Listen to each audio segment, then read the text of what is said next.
Karen demands that I give my Nintendo Switch to her demon child. Shocking story on the flight. And the so-called Karen insists that I hand over my Nintendo Switch to her demon child while we're in the middle of the flight. However, after I politely refuse, she completely loses her temper and creates a scene. This recently happened, and, while sharing the story with friends and family, some of them suggested I share it online. The scene unfolded on a Southwest Airlines flight, where I was sitting next to two lovely ladies. Directly in front of me, there was an empty seat, next to which a mother and her child were seated. The flight was taking off, and, as usual, we should remain seated with seat belts fastened until the captain authorizes otherwise. I was securely strapped into my seat and decided to retrieve my Nintendo Switch from my bag at my feet. Sorry, ma'am, I initially didn't realize that the mother in the seat in front of me, horizontally aligned to me, was trying to get my attention. She unbuckled her seatbelt and moved to the nearest empty seat next to me. "Ma'am, with the video game," she said. Lifting my head, I noticed the person next to me also tapping me, informing me that the lady was trying to get my attention. I turned my head to see her leaning in the aisle, hands on the armrests. Apologizing, she began, "Just wanted to know if there's any way her son could use that game for a while." I was confused by the request, but politely responded that my Nintendo Switch is very important to me, and I don't feel comfortable lending it to strangers, not even my sisters play with it. I was about to continue, but the woman interrupted me. She said her son was not like most kids, not destructive, as his cousin already had one of those and knew how to play. She smiled and reached out, hoping the ladies next to me would agree. I again said I wasn't comfortable, visibly upsetting her. In a burst, she condescendingly asked my age, retracted her hand by hitting her own leg, acting as if frustrated. I replied that I'm 25, though it shouldn't matter in this situation. At this point, the situation became exceptionally uncomfortable. She started getting agitated, insisting the flight would last an hour and 45 minutes, and the son just wanted something to do in the first few minutes. I reiterated that I wasn't comfortable, apologized, and hoped she would understand it was my property. Lowering my head, I resumed my game, ignoring anything she might say. At this point, she was genuinely furious. "Are you serious?" She addressed her son, "Sorry, buddy, not everyone knows how to share," she told the child next to her. The son started whimpering and kicking the front seat. "Thanks for that," she said to me sarcastically, claiming a sweet child just wanted to share, and I was being ignorant. Before I could respond, one of the ladies in my row spoke up, asking how dare she bring so much negative energy into the flight. This lady supported me, stating that I was very kind to refuse lending my electronics to a stranger, and it made her uncomfortable. But this Karen didn't accept it. She actually claimed that, being an adult, I shouldn't refuse to share with a child for a few minutes on an almost 2-hour flight. The woman in my row responded, saying she should have brought something for the child to do at that moment, and that really silenced her. At the end of the flight, she retrieved her luggage from the overhead compartments, looked at me, and said, "I hope you're happy, going against the word of God, not sharing with a child." Some people around us laughed like little kids. I'm sure they heard the drama at the beginning of the flight. I've encountered some entitled Karens in my life, but this strange lady definitely takes the cake. Why don't things like this happen when I'm around? It's like it's my dream to witness all of this. That was hilarious. This entitled Karen really wanted the original author to hand over the Nintendo Switch just so her stupid gremlin child would have something to do on the flight. Sorry, this is no one's fault except that terrible parent Karen, and the fact they tried to blame him, no matter what happened, is further evidence that this lady does this all the time. You can bet she pulls the victim card and uses her child as a weapon to try to get what she wants in every circumstance. It's totally unfair and absolutely ridiculous. Fortunately, everyone had some common sense and came to the defense of this author. I've been on flights with those spoiled brats nearby, and it's bad enough having to hear them scream and whine. But, add to that an entitled Karen trying to boss you around and practically snatch your belongings, as if I'm sure the child would never have returned the Nintendo Switch to her. And they probably would have tried to lie and say, "No, it's mine." So, good for them for putting their foot down and saying no to this lady, because sometimes these Karens deserve to be put in their place and completely shut down. Finally, I met my long-distance boyfriend, and I can't help but feel a little disappointed. I've been in a long-distance relationship with my boyfriend John, fake name, for about a year. We live on opposite sides of the country, and I flew to meet him in person a few weeks ago. He's funny, kind, and we share many similar opinions about things. He's quite attractive, and although we don't have much in common except both being on the artistic side, that has never been a big issue for me. As long as you put in effort, communicate openly, and get along, I believe many relationships can work. We've exchanged photos and had video calls before, so there was no chance of catfishing or anything like that. When I went to meet him, I wore my nicest clothes, a simple but cute top, some loose and breathable pants, a pair of simple shoes, a sun hat, and a bit of eyeliner. It was a straightforward yet stylish look, as my friend who came with me on the trip said. I was nervous, but also very excited to see him. I kept him updated on my location so we could meet, and he seemed to be getting nervous.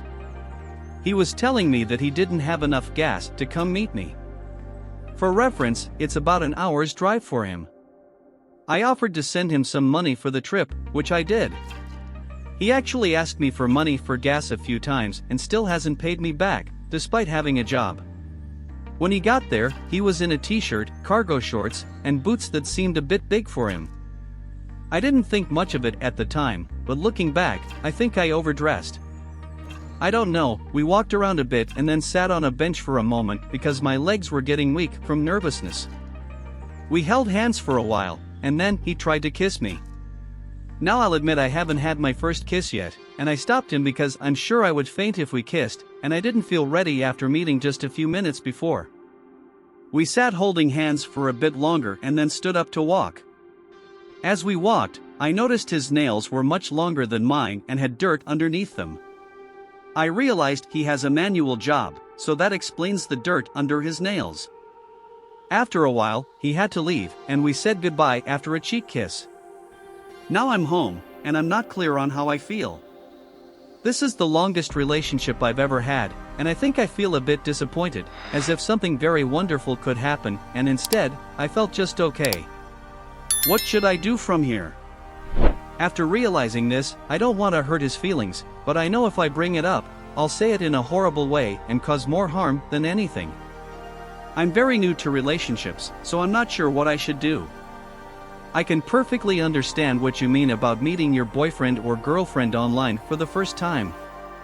The experience can be a bit shocking. I mean, you've never met this person, but you still have such an intense bond with them that you love them. So, seeing them face to face for the first time is probably a bit scary, if not a bit daunting. I think the best thing about all of this is that you've met them, and now you know what to expect, especially if you decide to continue this relationship. The issue is as follows: if it doesn't work, it doesn't work. There's no way you can try to force it and make it happen because that wouldn't be fair to you, and especially wouldn't be fair to them either. If after this meeting you still feel you don't like them anymore, then that's what it is. Being close to someone physically really makes a difference when it comes to liking or not liking that person. You can idolize and turn that ideal person you see online into someone you spend hours with constantly. But, in my opinion, until you meet them in person, you really don't know them that well. So, I hope this relationship still works for you, and I hope meeting them in person hasn't completely confused you, because it seems like you two have a good relationship together. It would be a shame if it were thrown away just because you finally met in person. I let a girl sit on my lap, and now my girlfriend is incredibly mad at me, and I don't know what to do.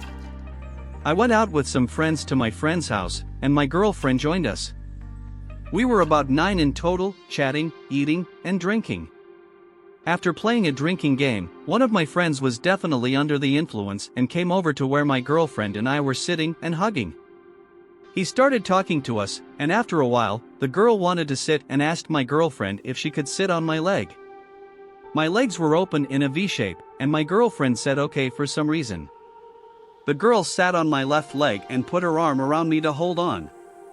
My girlfriend looked very upset with this situation, as the girl was quite drunk at that moment. It's not like I could just kick her off my leg and put her on the ground.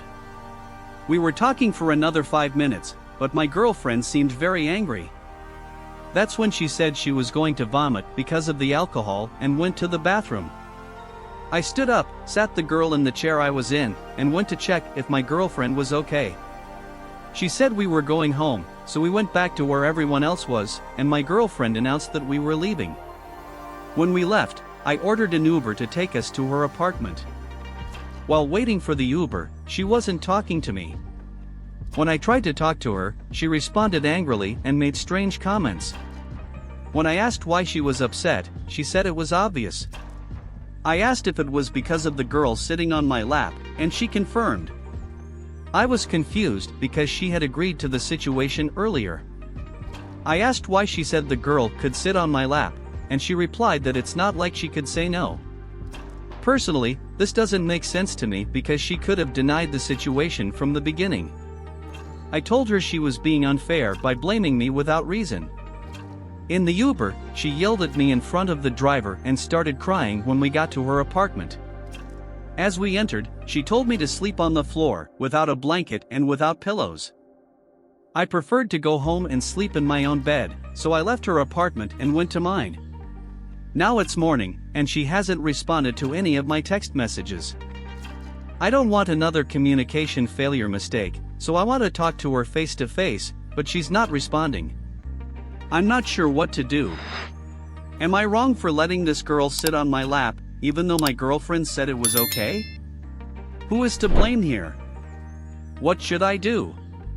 It seems like blame falls on both, but the situation could have been avoided from the beginning if communication had been clearer. Both of you are at the center of the problem here. You both made equally misguided decisions, and both are responsible for this situation reaching where it is. If a drunk girl approached me, regardless of what my girlfriend said, I would definitely say 100% no. I wouldn't let her sit on my lap. I don't know who this girl is, and I'm not interested in her. I'm interested in my girlfriend, who is sitting there. I'm not willing to compromise that by letting a drunk girl cuddle up to me. No, thank you. And your girlfriend's excuse, saying she couldn't say no to that lady, is the biggest excuse of all time. If she really had your best interest in mind and the intention of protecting the relationship, she would have said no immediately. However, she said yes, put her foot in her mouth, and tried to blame you, which just isn't right. Overall, both of you acted equally foolish and need to rethink your actions and grow up. Allowing a girl to sit on your lap, whether the girlfriend said yes or no, is not right. As for the job situation, it's a tough decision. Your husband wants you to stay in your current job for the benefits, while you want to pursue your passion and accept your dream job. Recently, a part-time teaching position opened up, and you believe it would fulfill many requirements for you. Your partner doesn't want you to take this position because of the substantial benefits from your current full-time job. It's a choice between chasing your dreams and following your passion or making a responsible decision based on your partner's concerns. This situation is complex as both sides have merits. On one hand, you're not happy in your current job and seek professional fulfillment. On the other hand, there's financial stability and benefits that your current job offers. Reflecting on what truly matters to you, both in terms of professional satisfaction and stability, can help make an informed decision. Openly discussing your aspirations with your partner and finding a balance might be crucial to reach a solution both can accept. But maybe it doesn't have the same benefits as your current job offers right now. It's really a tricky spot to be in. The first thing I would personally consider is whether we can really afford to change jobs at the moment. It's great that your dream job has opened up, and I'm genuinely happy for you. However, if your family's finances can't support it, switching to a part-time position when you currently enjoy a well-paying full-time role, by the looks of it, might not be the wisest decision from the outset. Okay, let's quit my full-time job to get my dream job, which pays significantly less. This can really impact almost everything in your life, and I don't think you should completely disregard your partner's advice on this. I think they want the best for you, but at the same time, they also want to ensure both of you are financially stable, which is really important to consider. If you're just switching jobs because you found your dream job, then personally, you need to make sure you can afford that change. If this dream job somehow survives and isn't a financial burden, then go for the change. Who cares what anyone else thinks? Perhaps, if you explain everything and show your significant other that yes, this can work for us, they might be more willing to let you take this step and would probably provide more long-term support. So, whatever you decide to do, I hope it works out for you, and I hope whatever you decide to do to your significant other, I'm there to support you. As for the relationship situation during pregnancy, it's a delicate and challenging situation. It's understandable that tensions would rise during this period. Seeking emotional support, perhaps considering couples therapy, to try to understand mutual concerns and find a solution that works for both would be important. Open and honest communication is crucial in these difficult times. He conveniently avoids restaurant food, except when I'm paying. I make an effort to organize the rest of our home, but without dressers, drawers, or any place to put things, it's always messy, causing me stress. I don't make the bed every day. For most of this pregnancy, we've been sleeping on an air mattress. Finally, I decided to buy a mattress, thinking he would do the same. I had mentioned this to him months ago as it's uncomfortable and difficult for me to get in and out of the air mattress. This month, I had to help with the rent, a responsibility that should be his, and I still haven't recovered the money. However, when he paid my phone bill because I had no money after helping with the rent, he expected me to reimburse him. He says he can't sustain this anymore as he's working outside and going hungry. He thinks I should have his meals ready. When I wake up in the morning, after going through my morning routine, I must call him and tell him to come for breakfast. When he returns from work at night, he shouldn't have to wait for dinner. I asked him to let me know when he's on his way so I could prepare these things, but his response is to cook anyway and tell him to come get it. He's also upset because I spend a lot of time streaming during the day. Sometimes, just to have noise at home, I don't talk to anyone, we don't go out, and I don't have books to read. Most of our things are packed, but I crocheted a top last week. He's building his presence on social media and needed a website to create products. I designed the website, the logo, the products, and everything else while he makes videos and posts them on TikTok. He didn't like the website, so I redid it, but nothing has been done with it yet. To be honest, I don't know how I feel now. I think I'm indifferent and just don't care anymore. I'm also upset because I have this baby to take care of and need to work from home to be able to support him. The plan has always been for me to be a stay-at-home mom, as we don't want to put the baby in daycare. I'll talk to my employer next week to see if I can work until the due date to at least get some income or consider doing Uber. I feel like I can't talk to my family about this because they don't like him. We've had issues throughout our relationship, and I'm sure they don't want to hear about these things anymore. I can't stay with my family because they all smoke and won't stop just because I'm pregnant. They are advocates of smoking during pregnancy, and I'm not. My only sister lives in a one-bedroom apartment, and I can't take my bed there. He says he's finally fixing his old car, which has been sitting for over a year, so I can do whatever I want. I worked in customer service and sales before this and really would like to work from home, doing what I'm capable of to provide. I'm upset, and I really don't know what to do. I believe the person you're with is completely dishonest. This guy is a real disaster, a total piece of filth. You're about to have a child, and he wants to end the relationship just because he doesn't feel respected. I mean, what level of selfishness is described here? This woman did everything for this man, and he has the audacity to twist that and turn the situation into something about himself. What a despicable individual. But honestly, this lady will be much better off without him. It doesn't help that you have a family that isn't understanding and has already dismissed this relationship as something that will never work. So, sincerely, I wish you the best and hope everything works out. Thank you for watching. If you haven't subscribed yet, don't forget to activate the bell to receive notifications and finish listening to all the stories. Use the playlist at the top of the description. Thank you all for following along until the end of another incredible story here on the HistoReddit channel. If you enjoyed this content, don't forget to share it with your friends and family. If you're not subscribed yet, click the subscribe button, leave a like, and activate the notification bell so you don't miss any of our upcoming videos. Stay tuned for more fascinating stories. Until next time.